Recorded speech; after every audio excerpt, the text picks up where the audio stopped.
Hello friends, welcome back to my channel Ria's Kitchen. I'm back after almost one whole year, and so for starting I'll share a real quick and easy summer drink recipe for you. It's Masala Cold Drink. Yeah, it's everyone's favorite, and without wasting time, let's start right away. And let me tell you, we will be needing only two ingredients apart from the cold drinks to prepare this drink. So you can understand it's a real super quick and easy recipe. So let's start.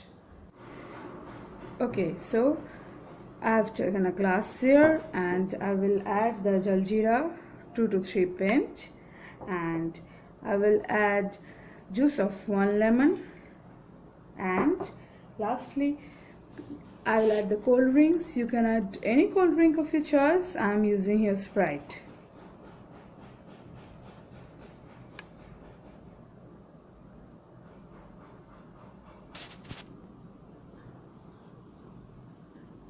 Well, so you saw the preparation of masala cold drink was real easy and real quick.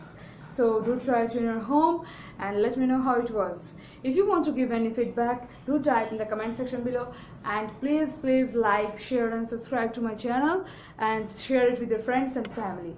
Till my next recipe, bye bye.